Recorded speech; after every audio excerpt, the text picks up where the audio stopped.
Hey, good morning, my friends. Welcome to another episode of the Stop Doing Nothing Show with Patrick Allman.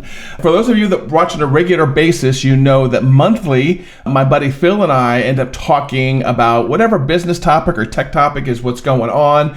And as always, we're looking for really great guests. And during the last show, first of all, let's bring in Phil. Because during the last show, Phil and I were talking about having on some more guests, because it's one thing to see Phil and Patrick talk all the time, but we're like the good Oreo cookie of digital talk shows right here. But we need some spice in here. We need some flavor.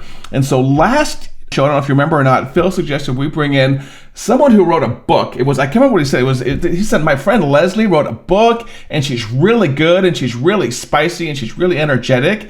And so we got her on the show this week. Everyone, please pay attention to this episode, because I would like to introduce you. And Leslie, I didn't ask you how you pronounce your last name. Is it M? Is it Erm?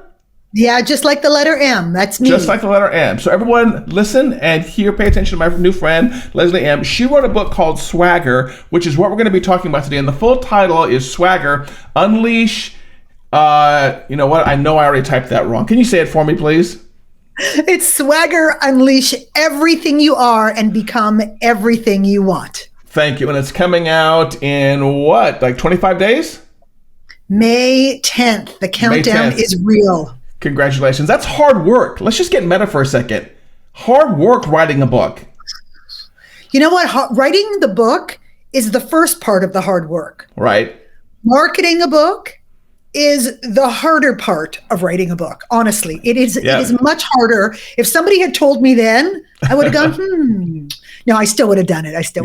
But because I read your whole book, and then at the end, it's like you've got like a page or two of like acknowledgments and thanks for all the work it took to put it together itself. So that was just amazing, and congratulations on this coming out. Real quick, we're going to talk about this at the end, but as people are thinking about this and they're watching us talk, where's the best place to go buy the book? Is it going to be like on Amazon? Where's it going to be? All the places. You can go to any major bookseller. You can go to Amazon or Books A Million or Barnes & Noble or Indigo or Porchlight, all the places. Got it. No, but swaggerthebook.com is where you can be part of the Swagger Collective, Leslie. So I'll promote you. Swaggerthebook.com. Swagger the Book. That's right. Yep. Go to swaggerthebook.com and be part of the Swagger Collective. That's a great domain name. We may have just identified why marketing a book is really hard. Because you forget the domain names you buy right there. Got it. Okay, so I know there's a formal definition of what Swagger is, but I wanted to ask you, before this, a quick scenario as we get started here. So I'm getting on an elevator. Leslie pops into the elevator with me. She's got the book right there. It's like Swagger. It's like we've got like that 30-second elevator ride. And I asked Leslie, that's a cool book name. What does that mean? And you got like 15, 20 seconds. What would you tell me? It's not the old kind of show off in your face, arrogant, fake it till you make it kind of swagger. My swagger is the ability to manifest who you really are and hold on to it in the face of all the psychological crap that's going to try and come for it, regardless of the situation or environment. That is swagger. Got it. So it sounds like a little bit like maybe some self-confidence, some polish. I mean, is it like the old Swagger, though, where you can just like fake it and pretend that things are the way they are? I mean, because as far as I know, the way I grew up, that's pretty much what it was, what self-confidence was. If you didn't have it, you just kind of faked it. I mean, does that sound how Swagger should be? No, that is old Swagger, bad Swagger. No, Patrick, no. I'm so glad that I'm here to help you with the next phase of your Swagger life. So the problem with fake it till you make it is that the thing you're trying to fake is confidence. Okay. But you can't fake confidence. The only way you can get real legit confidence is as a result of competence. Only by doing something over and over and over again and proving to your super resistant brain that I got this. I know what I'm talking about. I got the facts to prove it. You can't take it away from me. I know what I'm talking about. That's the only thing that's going to give you legit confidence. And so when you try and fake it, you put yourself in this position where you're rife for massive insecurity and the imposter syndrome and all that stuff because you don't know what you're talking about and you're not focusing on owning where you are in your journey and building that competence that's going to lead to legit confidence. However, there is a little crutch that you can use, because every time you want to change something up, you want to step out of your comfort zone or learn something new, you kind of get chucked out of that confidence place because you don't yet have the confidence, and you have to go back through that cycle. So that's all good. When that's happening, it's all good. What you need to turn to now is self-belief. That doesn't rely on confidence. That's just that feeling like, as I go through this, as I jump off the cliff, as I take these risks and learn all this new stuff, I know I'm not going to die. Got it. I know that I'm going to jump off that cliff, and I might hit a few branches on the way down. I might bounce, but I also might fly, and I also might soar, but I'm not going to die. But don't do the fake it till you make it. It's bad. It's bad advice. Got it. So Phil, you've read this book before I did, and I know you had some very strong thoughts on this book. Since it's not really a fake it till you make it, and you and I have had a lot of one-on-one interactions. You, Phil, exude a lot of what I see in this book when it comes to energy and excitement and transparent bullshit. By the way, I love all the cursing in the book. I wanted to highlight like every single curse word because this woman pulls no crap at all. She 100. So Phil, when you started reading the book, what was the first thing that kind of jumped out at you when it came to like the parts of swagger that she was talking about? And by the way, I did want to highlight something I thought was pretty cool. Is like I was looking at like the pages as I was reading the book, and like full half of the book, like 90 pages into it, because I think it's 180, 200 pages, half of the book is just on the things that hold us back and that circle that you drew. So as you were reading that part, Phil, I'm kind of curious what kind of jumped out at you as to kind of what holds people back from exuding their swagger. Yeah, well, Leslie calls them swagger blockers, which I really dig, right? And I like the fact that she did that she gave us 90 pages or so of what a swagger blocker is, what holds us back, what stops us from the self-belief that we have. Because often, I think when I read books, I'm like, that doesn't really apply to me, or but what about my edge case, right? And so when I read Leslie's book, I was like, oh yeah, I totally get this, right? I mean, first, self-belief is way different than confidence, right? Like I've been in a situation before. Like I've never been on a 3-person show with Patrick before like this, right? So I can't say that I have confidence. That would be BS, right? But I can say, oh yeah, I have done other interviews. I've been on 4-person interviews. I've been on 2-person interviews. I've been interviewed myself. I've talked to people about books. I know I'm going to do a good job, even if this is completely new. So I really, really dug that. I really think that that's important. But one of the things that jumped out to me is all about the pain, right? Pain is not truth, Leslie says in the book. And I'd love for her to talk more about that. But that jumped out as me because sometimes, right, we hear, oh, no pain, no gain, right? No, if it doesn't hurt, well, maybe it's not really going to help me. Well, that's bullshit too. So Leslie, I'd love for you to talk more about that pain piece, because that was one of the big things that hit me in the face with, oh, hold on, that's different than I've heard. And then I read it, I'm like, oh yeah, that totally resonates. So talk to us a little more about that, Leslie, and how pain is really kind of bullshit. Well, I mean, I don't want to delegitimize anybody's no, right. Yeah. The sensation of pain is real, but where it comes from, we have to contextualize as we grow. Pain is the blocker that is the closest to us. So if we imagine that the real us is on the very inside of who we are, it's the most protected part of us because it's the most vulnerable. And it's going to have to navigate and negotiate through this series of blockers that are based on the human condition. The one that's closest to us is pain. And the reason that it's closest to us is because it's kind of like scar tissue. It's the castle gates, it's the moat that separates us from the world because we want to stay safe, right? So pain is memory. Pain is like this reminder of, oh, I tried that thing once and it did not go well and it hurt like a mofo. And I don't want to go back to that place of pain. Like I'm not going, who runs towards pain in this life? Said nobody ever. Like we just don't want to go there. But the thing is that the memory of the pain is the problem, because it will stay with us for such a long period of time. Like if you did something in fourth grade, you did your presentation on, I don't know, tree frogs in fourth grade, and everybody was laughing, and you discovered that your fly was down or whatever it was, you had a booger hanging out your nose. And like she's been looking over my shoulder my whole life. Yeah. And so all you can remember is what it felt like to have that experience. But now every time you have to get up in front of a room, you have the memory of that pain, which feels like it's pain right now, which makes you now afraid of the situation in front of you.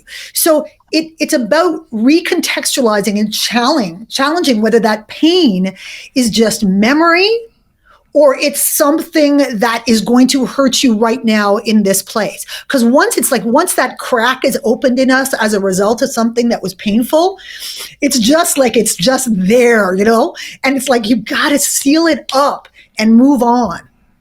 Right? Because otherwise we're constantly reacting. And I'm like, wait a second, that is not something that would hurt me the same way. If someone laughed in a presentation today, I'd probably just go, whatevs.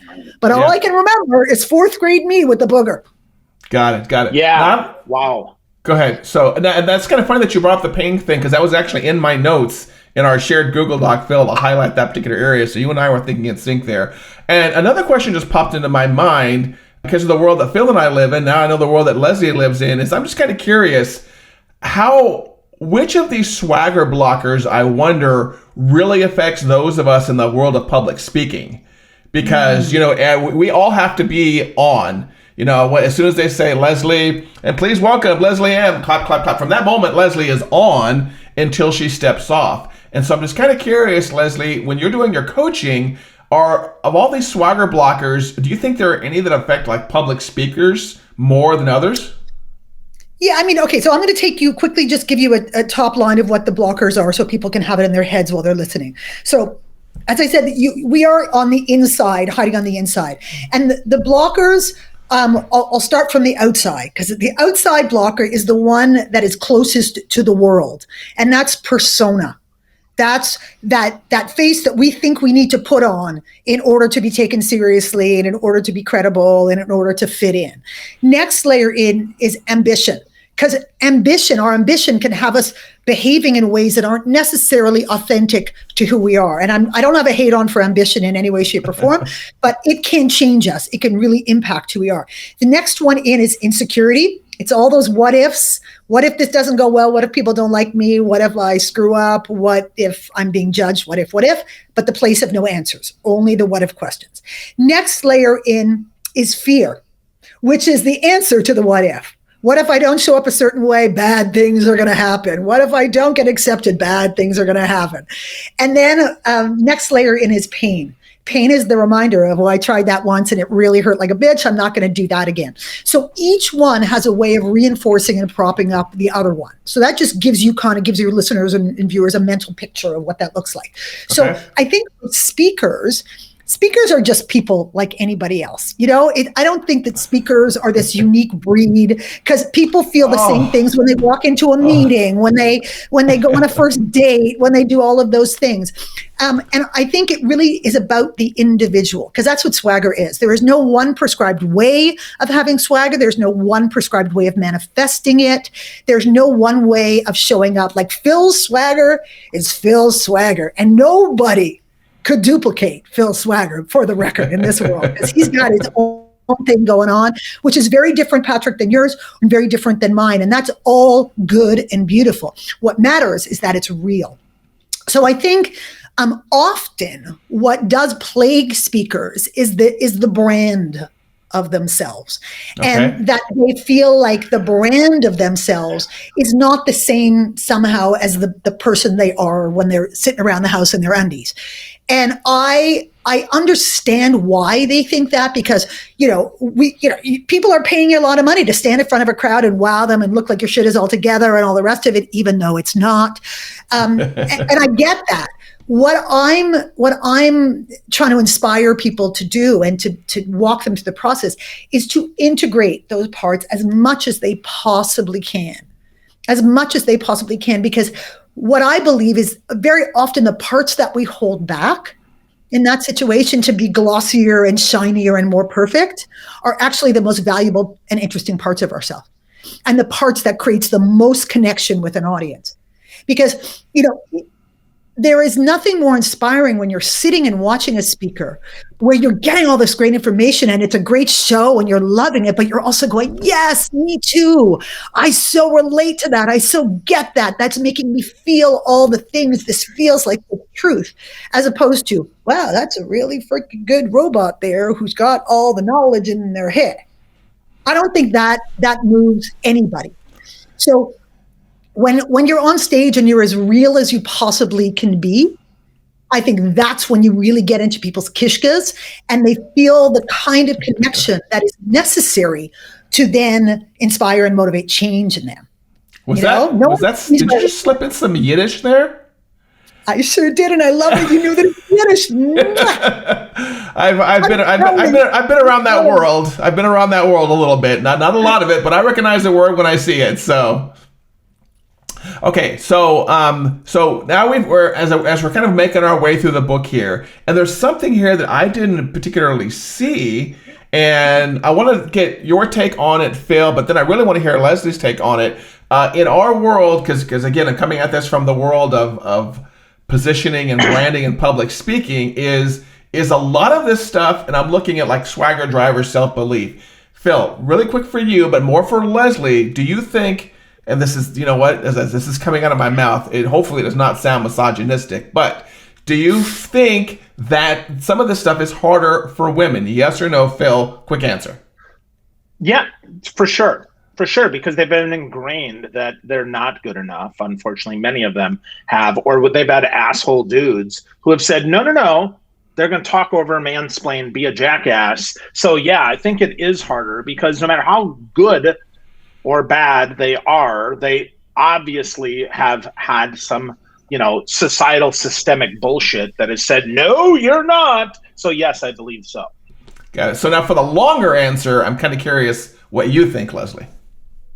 Yeah, again, I mean, I try and keep this on an individual basis as much as I possibly can, because I think different women have different experiences in this life.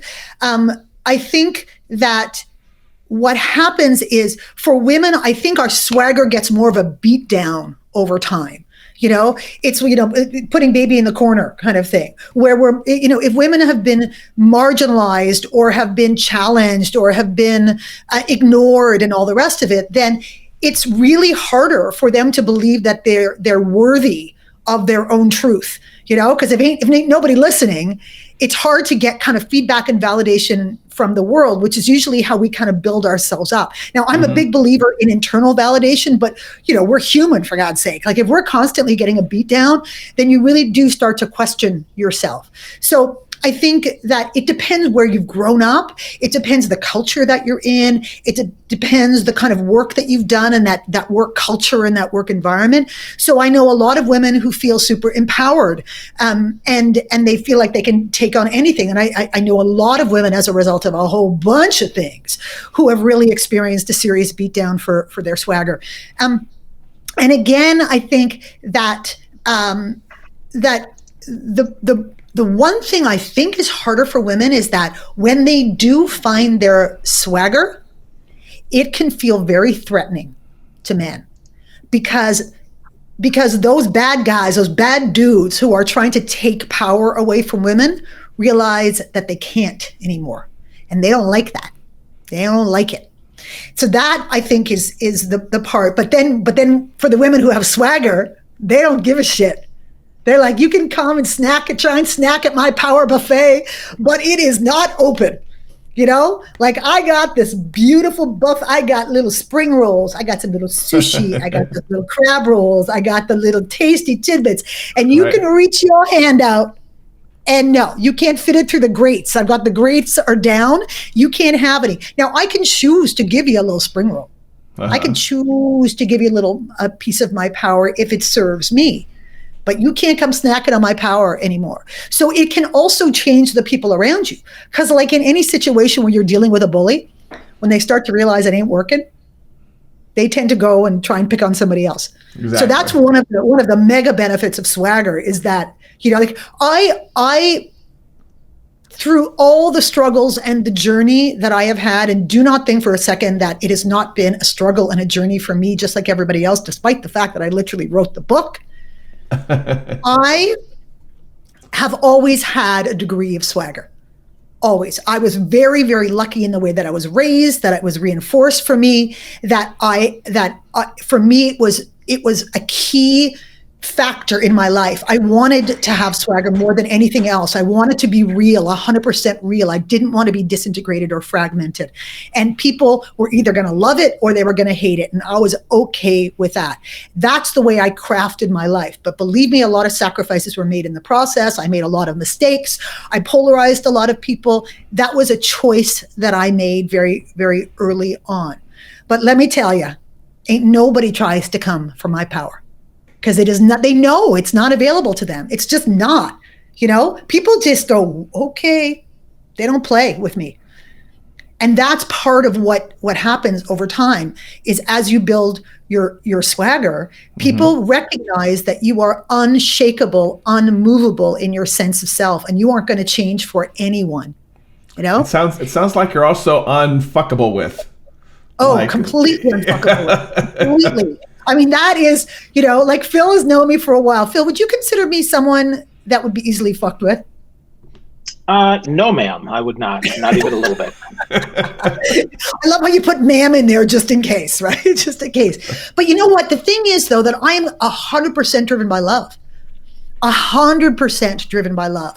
My full intention in this life is to love other people and to support them and unleash their potential. I use all of my personal power to try and do that for other people. But don't you come for me. Don't you come for the people that I love. Don't you try and fit me into a box or a mold. It's just not gonna happen. And you don't play. I'm not gonna be mad at you. Right. I'm just gonna go, you do you, boo. Peace. You do you. I'm going to do me. Step. Got it. And then people go, oh shit. Well, that's the big difference between arrogance and swagger, right? I think that's the big thing is where it comes from as well. A lot of times arrogance comes from people who don't have self-confidence, who have an overinflated sense of self for no reason at all. And swagger really comes from that self-belief, that self-determination, that self-understanding that, I'm not great at everything, but whatever I am comes from my heart, right? Comes from inside of me and lifts me up. And secondly, what it does is it really helps me say, you know what? Hey, you can't mess with the people that I give a rip about either, because they may not have the same benefit that I do. Even if they have some unshakableness, we all have some lack of confidence at some point about something, right? We have an Achilles heel, if you will, that if somebody pressed on that button right there, that's a bad one, right? Oh yeah. Like, again, I wrote the book and I admit to being a fucking hot mess. Like you can ask me anything about my life. I will tell you 100% the truth. I will not hold anything back because I would be full of shit if I did that. It's unacceptable for me to do that because what I'm trying to show people is that this is not about glossy perfection in any way, shape, or form. It's being a perfectly imperfect, flawed human badass. That's the key. And once you accept that self-acceptance, then you're not so busy trying to cover it up. It's just part of who you are. And people love you for it because, again, when you put your hand up in this world and you confess your mess, it gives other people the opportunity to go, oh my God, me too. Yay. Confess your mess. I love that. I love that. I was taking some notes on the checklist of 10. How do you know if your swagger is working? So I highlighted some ones there that I wanted to hear some more feedback from you on. What does this mean? Because I kind of thought you were dipping your toe into it. You only have one face. Yeah, that you don't show up as a different person in different situations or environments. You're not one person on stage, one person off stage. You're not one person when you go to work and another person with your partner or your family. You're not one person with this group of friends and then another person with this group of friends. You know, you could do a 360 for your whole life, and you could ask people to say, tell me a little bit about, Patrick. And they're all going to say roughly the same thing. That's what I'm talking about. It's being a fully integrated, singular human. Because otherwise, your power is dissipated. Right.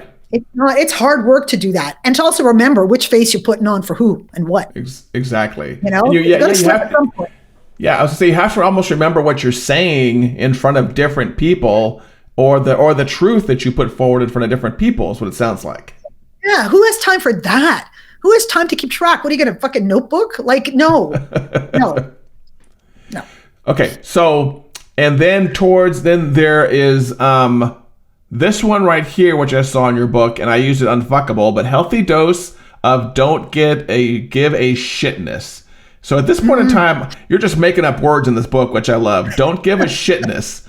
So what is, can you go into that one a little bit more detail? What is it like for me when I live in the space of don't give a shitness?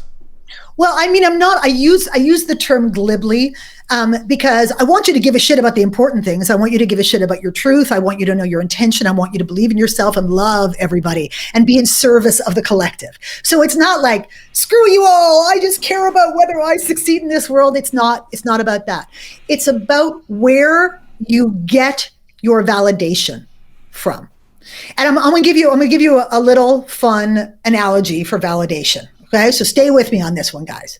First of all, do you like frozen yogurt? I know it's a weird question, but stay with me. Do you like frozen yogurt?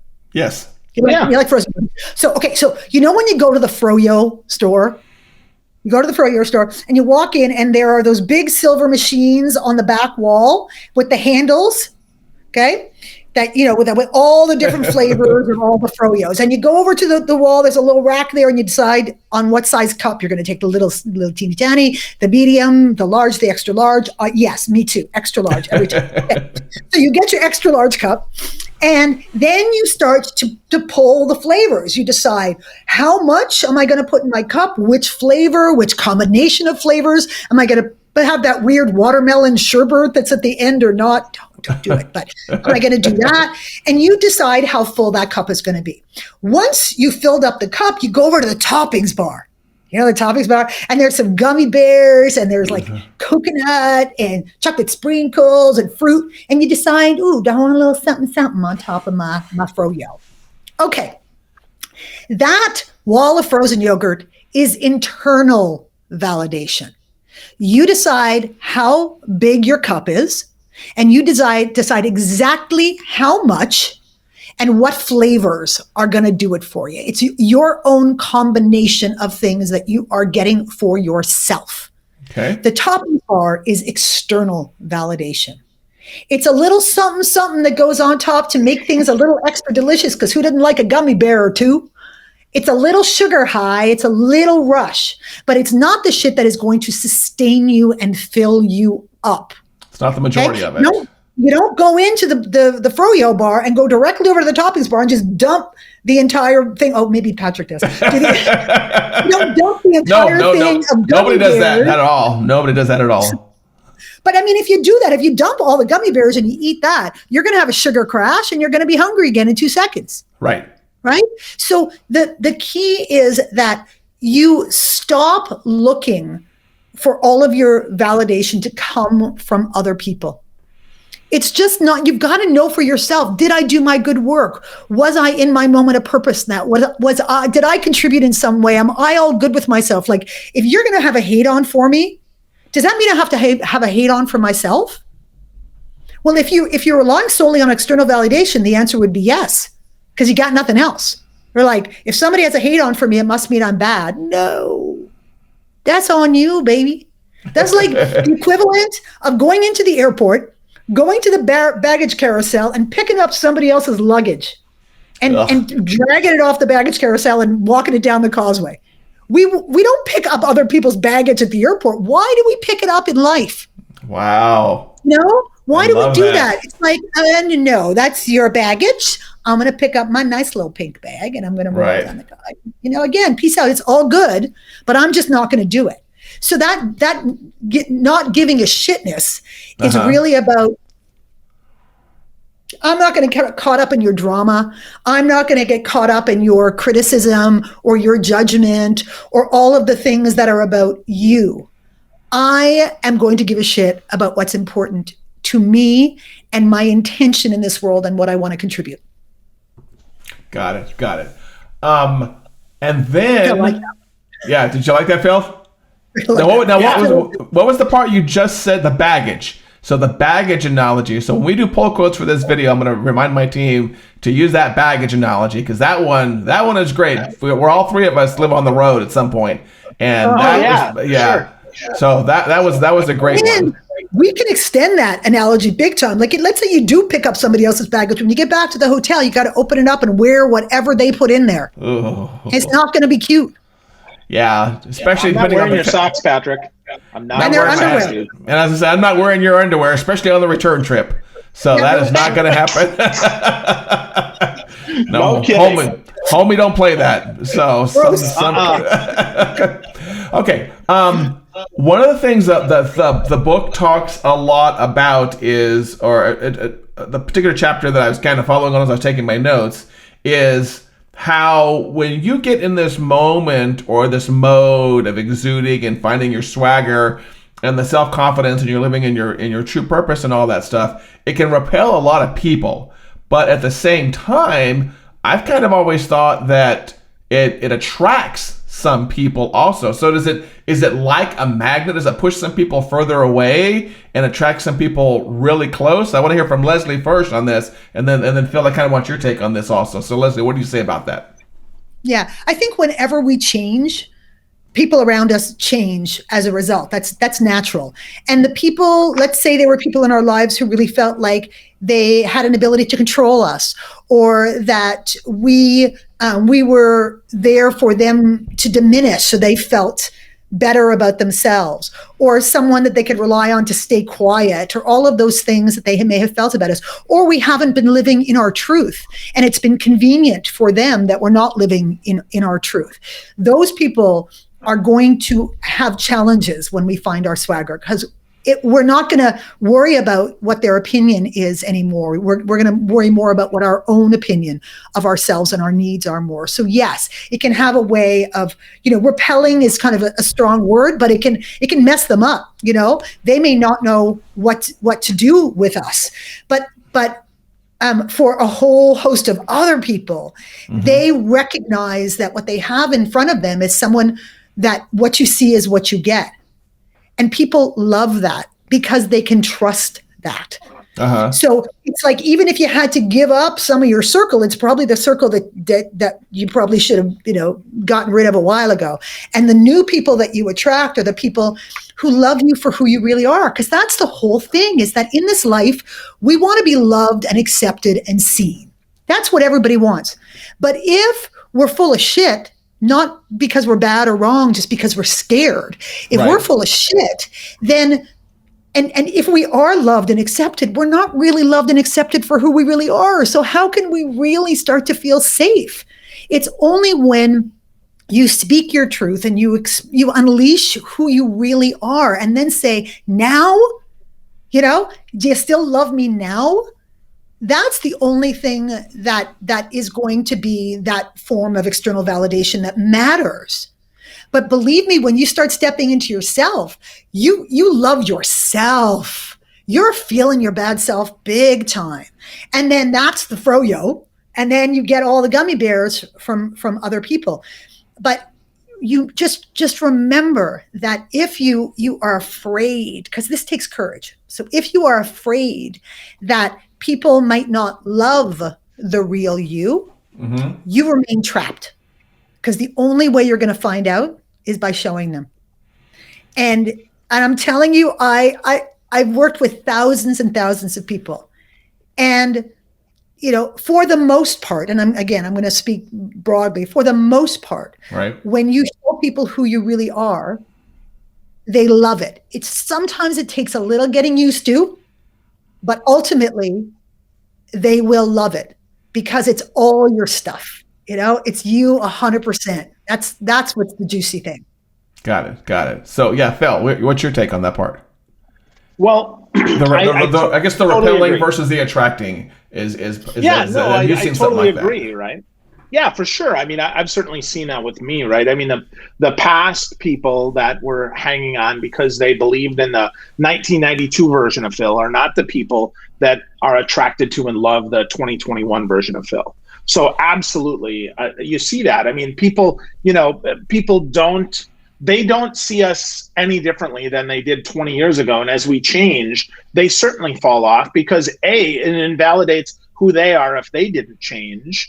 And B, certainly it helps them see that, oh, well, maybe I don't like that change. Maybe I don't agree with it. Maybe I like the way Phil was when he was quiet and when he was less self-aware and had less self-belief that held him back, right? They liked that version of that. And I can tell you, in the last year, it's been interesting because, I mean, I struggle with the self-belief thing some days too, right? I mean, I've got a nice orange bag that matches my shirt that I travel with, right? And that's filled with my dirty underwear and dirty socks. And I'm happy to share it, but nobody else wants it or fits it like it does me. So certainly sometimes that stuff smells because I'm a little bit too bold, right? I'd maybe be sometimes we can be obnoxious in our swagger.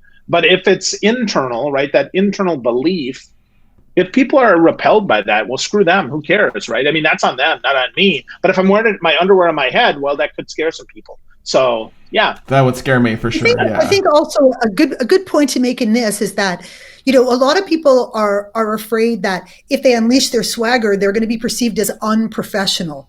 That somehow they're not going to fit into the corporate environment or the work environment. And I think Phil is a perfect example of that he has found a way to express who he really is. And he's still massively professional because why? Well, he's really good at what he does. He's there to help and support the people that are around him, both his followers and the leaders that he's working with. He's in service of the greater good. He wants everyone to be better. He's accountable for the work that he does. He takes massive pride and responsibility for the work that he does. And he is kind and respectful to his colleagues. That is what professional is. It's not about the glasses you wear or the orange shirt or the attitude or the playful or the fun or all of those things. That has got nothing to do with professionalism. Nothing. So it has to do with more how it sounds like it has more how you treat people when not the external factor, but almost like the interpersonal relationships is what it sounds more like than it does with like the external physical things. Yeah, it's how you treat others and it's how you treat the work too. You want to take the work really seriously without taking yourself too seriously. That's what being professional is. But that's the what. How you do it with your own flavor, your own flair, your own swagger, your own interpretation of that is completely down to you. And some people, like you meet some people at work who are so super introverted. They're quiet like little mice. They're badass in their work. Their colleagues love them. You have to get to know them really well to get a sense of who they really are and stuff. But they'll show you if you do the work and stuff. Those people have swagger completely. It's just their version of swagger. Got it. Yeah. So it doesn't sound then like swagger is always the loud, boisterous kind of thing. You can be like internal and quiet and still have your own version of swagger. Is that what I kind of heard you say? Yes, I know so many people who, it's a little hard to read them. You don't really know what you're dealing with. But again, you do the work, you lean in a little bit, you get to know them, and you start I'm sure you've all experienced, you start going, oh my God, this person is such a badass. They're so smart and together and funny and self-possessed and in their place of personal power. And man, this person's a badass. But you got to lean in to see it. You got to make the effort because it's just not their nature to be super showy on the outside, but it's all going on the inside. It's just that they're not pretending that their outside is something. Their outside is just their outside. And they're saying, hey, you want to see more? You're going to have to lean in. That's how their swagger manifests. And those are some of my most favorite people on the planet. I got mad love for introverts, mad love for geeks, mad love for all of those people who I was in high school. I was the girl who I would find this random guy who didn't belong to any clique, who would sit in the corner and like read books and write poetry or whatever. And I would like go after that guy hard. And all my girlfriends would go, where did you even find that guy? Like, does he even go to our school? I was like, girl, you're not looking in the right places. Got it. You want to look for the quiet one in the corner who's got a notebook or something. Because there's some shit going into the notebook and it's probably juicy, as opposed to just the guy who's playing football. There's more to life than that, right? Beware of the introverted computer geeks, man, because we will rule the world. Let me tell you that. Yes, we will. So sexy, so sexy. Okay, so as we're slowly wrapping up here, we know the book comes out May 10th. I had one question for you, completely out of the blue, because I pay attention to what's going on. Is silence really better than bullshit? Oh, absolutely. I mean, truth is best of all. Right. But silence is a good interim step. Yeah. For those of you that are not paying attention, look over her shoulder. It says so right. That's the other side. Silence is better than bullshit. And then what does the other one say? Keep calm and swagger on. Oh, the other one says, you are doing a great fucking job. You are doing a great fucking job. So that's my message, my little secret message to people. Got it. You can barely see it, but the silence one and the bullshit, I pick up on those lovely curse words right there. That one I saw right there. If I was, I swear, I feel so unleashed. It's beautiful. Not at all. It's no fucking problem. Trust me. This is the Patrick and Phil show. You're good, Leslie. Exactly. You can say whatever you want here. I'm in my place with my people. Okay. I noticed something Phil brought up in the beginning, and then definitely on your website, you have something called the Swagger Collective. Can you talk about that real quick? What is the Swagger Collective? They're just the people who have bought in to the whole concept of swagger. They bought in hard and they bought in early. They're my peeps.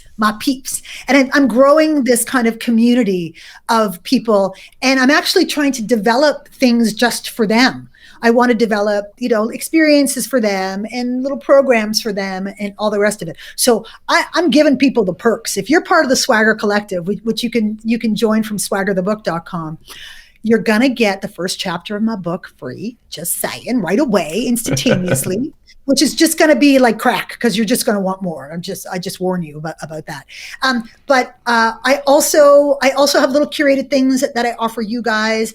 And there's all kinds of little things. And there's swagger swag that you get. You're my first. Swag. Beautiful. How did I not think of that? Swagger swag, baby.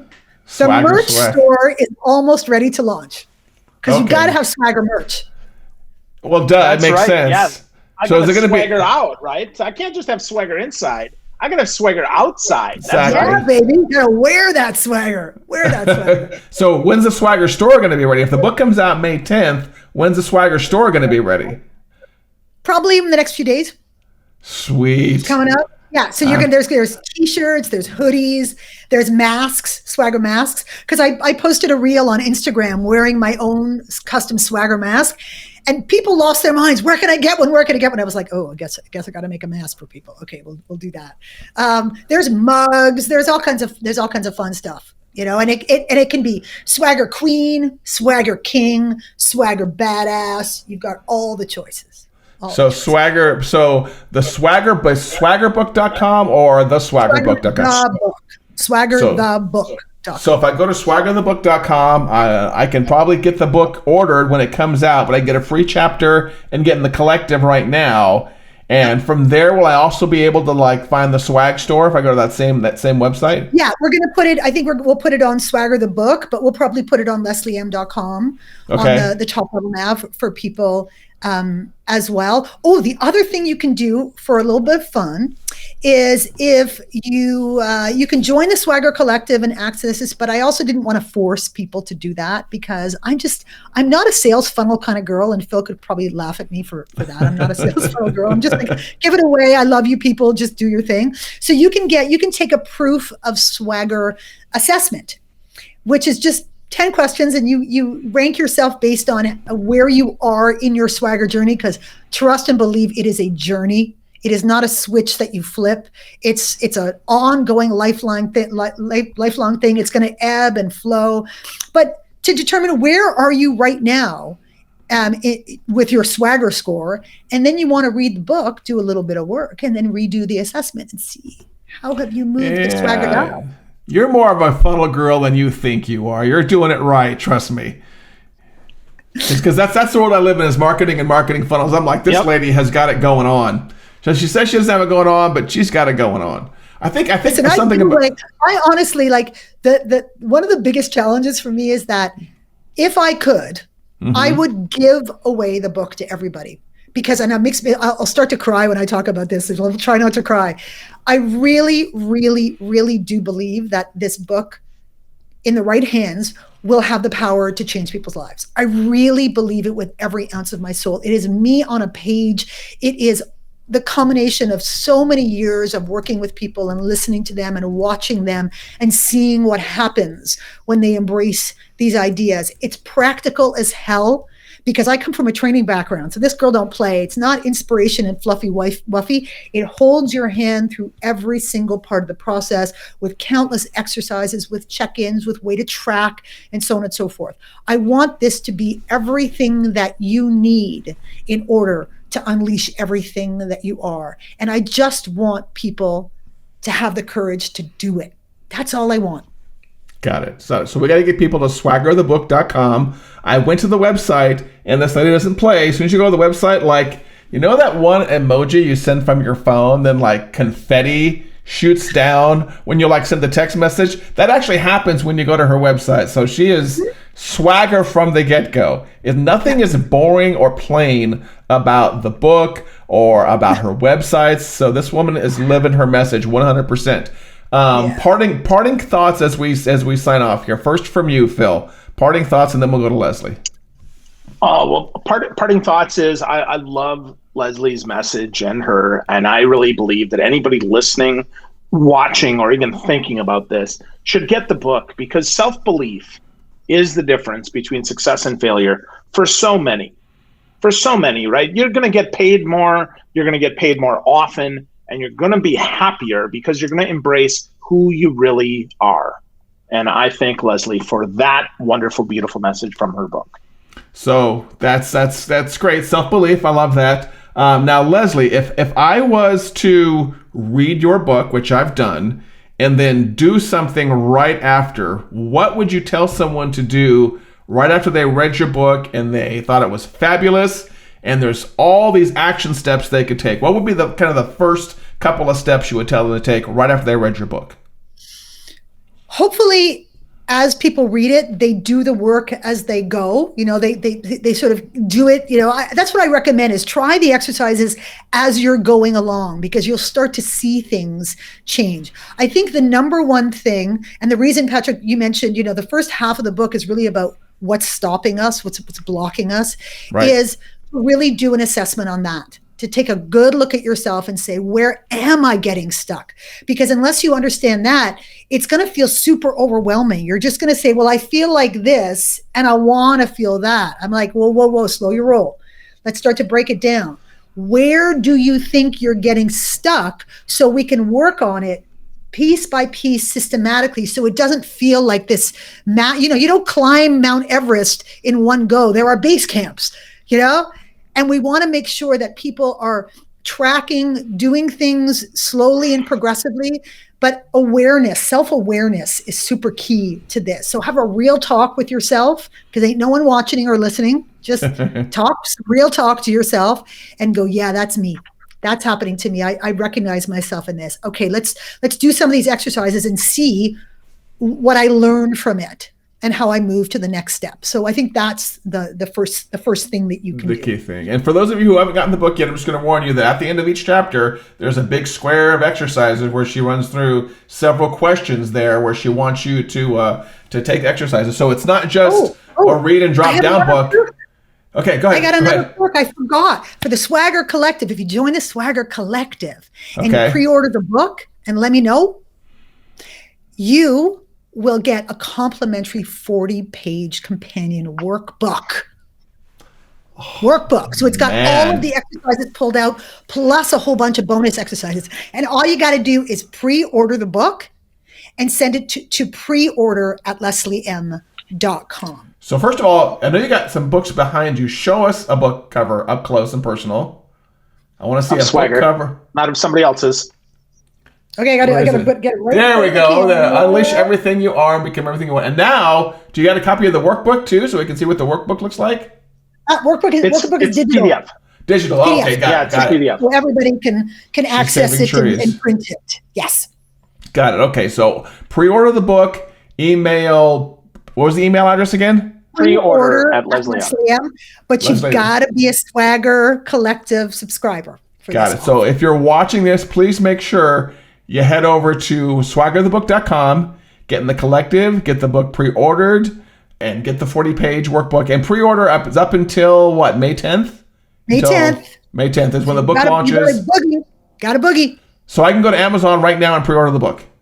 You can. Yep. Got it. Okay. So I'm going to go ahead and go do that. Leslie, thank you very much for your time. The book, I do not say this about all books because I have a plethora of books behind me and I read them and they're great and I put them down. This one I really did have a ton of joy reading. I saw some of myself in there because I've been told I have a little bit of swagger there, but man, you just kind of take the cake when it comes to making me kind of pull out, I would say, some self-beliefs more, being more transparency, because I think I'm a little transparent, but I think if I go through this book a couple more times, I think I can probably pull some more stuff out of me, and someday I can be as big as you and Phil when it comes to exuding all this swagger.